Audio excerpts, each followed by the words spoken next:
Halo teman-teman semua, di sini kami dari kelompok 186 ingin menjelaskan mengenai materi larutan penyangga. Sebelumnya, apa sih larutan penyangga itu? Larutan penyangga atau yang biasa disebut larutan buffer, yaitu adalah suatu sistem larutan yang kegunaannya untuk mempertahankan nilai pH. Nah, yang mana jika larutan itu ditambah asam ataupun basa, pH-nya tidak akan terjadi suatu perubahan atau tetap. Nah, larutan penyangga ini juga banyak digunakan dalam analisis kimia, biokimia, dan mikrobiologi. Selain itu dalam bidang industri juga banyak digunakan pada proses seperti fotografi, electroplating, dan masih banyak lainnya. Nah, terus gimana sih cara kerja larutan penyangga itu? Jadi cara kerja larutan penyangga itu terdiri dari dua komponen.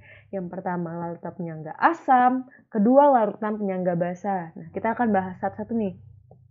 Untuk yang pertama larutan penyangga asam, contohnya larutan penyangga yang mengandung CH3, CH3COH dan CH3CO-. Nah, CH3COH itu setelah dibentuk reaksinya disetarakan menjadi CH3CO- plus H+. Nah, untuk penambahan pada asamnya, ion H+ yang ditambahkan akan bereaksi dengan ion CH3CO- membentuk molekul CH3COH seperti yang sudah tertera di sini. CH3CO- ditambah H+ itu menjadi CH3COH. Lalu pada penambahan basa sendiri, basa yang ditambahkan itu praktis bereaksi dengan asam CH3COH, membentuk ion CH3CO- dan air. Nah, ketika CH3COH plus OH- itu menjadi CH3CO- plus H2O. Pokoknya jangan lupa untuk menyetarakan reaksinya ya teman-teman. Lalu yang kedua itu adalah larutan penyangga basa. Nah, contohnya larutan penyangga yang mengandung NH3 dan NH4+ itu dilihat dapat reaksi NH3 plus H2O itu menjadi keseimbangannya NH4+ plus OH-. Nah, pada penambahan asam sendiri, asam yang ditambahkan itu bereaksi dengan basa NH3 membentuk ion NH4+. Jadi NH3 ketika ditambah H+, itu menjadi NH4+. Untuk pada penambahan basa yang ditambahkan itu bereaksi dengan komponen asam membentuk komponen basa dan air. Jadi ketika NH4+ ditambah OH- itu menjadi NH3 plus H2O. Ya, menjadi air. Lalu, kita masuk cara menghitung pH larutan penyangga. Nah, gimana sih sekarang cara menentukan pH dalam suatu larutan buffer? Nah, oke, yang pertama, buffer yang bersifat asam itu berarti pertama kalian cari dulu nih konsentrasi H+-nya.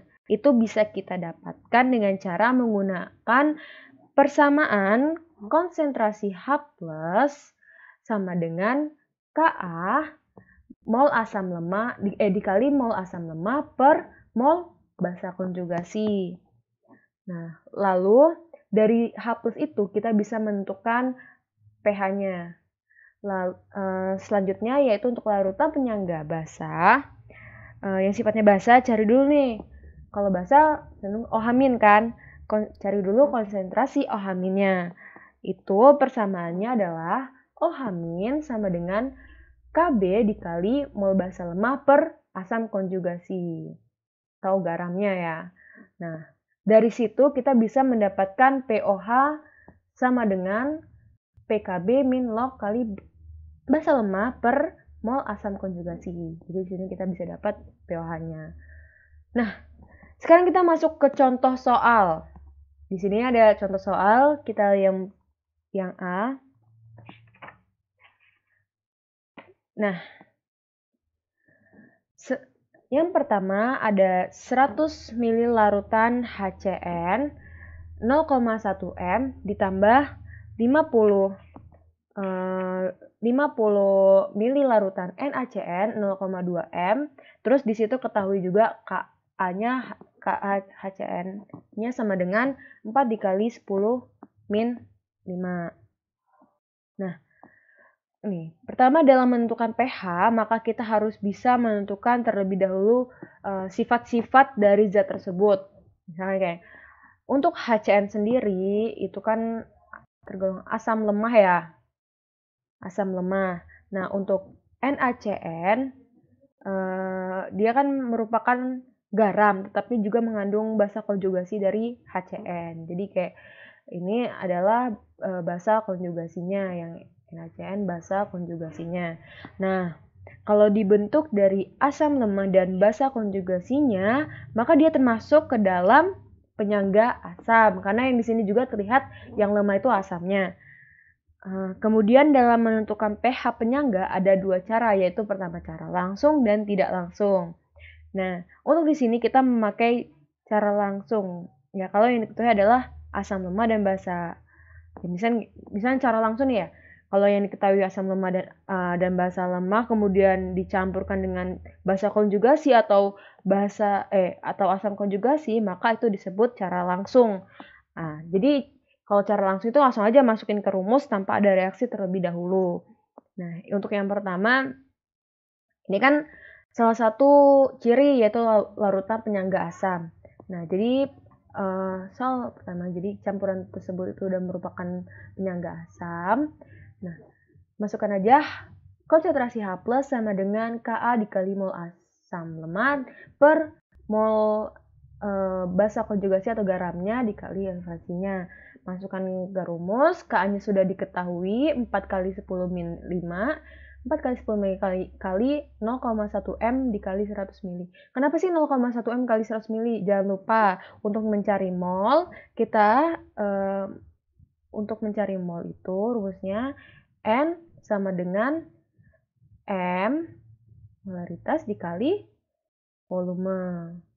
Ya, jadi 0,1 dikali 100 mili per mol garamnya dikali 0,2 dikali 50 mili dikali 1, yang hasilnya NaCN kan sana 1.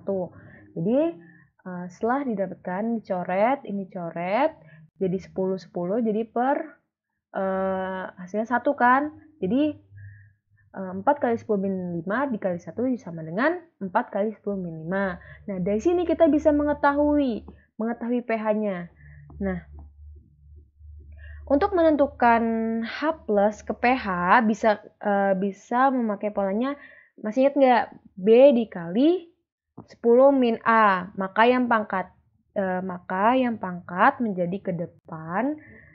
Sehingga pangkat ini menjadi ke depan. Jadilah 5 min log 4. Di sini sudah paham? Ya, lanjut ke contoh soal berikutnya, yaitu 50 mili larutan NH3 0,2 M ditambah 100 mili larutan NH4Cl 0,1 M, terus diketahui juga Kb-nya NH3 yaitu sama dengan 1 kali 10 min 5. Nah, di sini kayak tadi nih, kita harus mengetahui dulu sifat-sifatnya, ya kan? Nah, untuk NH3 sendiri, untuk NH3, bentar ini. Ya, untuk NH3 sendiri itu merupakan basa lemah. Basa lemah ya. Dan yang NH4Cl itu garam yang mengandung asam konjugasi, jadi ini termasuk penyangga basa. Kenapa? Juga karena yang lemah di sini bisa dilihat basanya, jadi itu merupakan penyangga basa. Oke. Nah, setelah kayak tadi pakai cara langsung, masukin aja ke rumusnya. Jadi rumusnya konsentrasi OH- sama dengan Kb dikali mol basa lemah per mol garamnya dikali elevasi. Tinggal masukin ke rumus aja, Kb-nya sudah ditentukan. 1 kali 10 min 5, jadi masukin aja 1 kali 10 min 5 dikali yang tadi NH3-nya 0,2 M dikali 50 mili.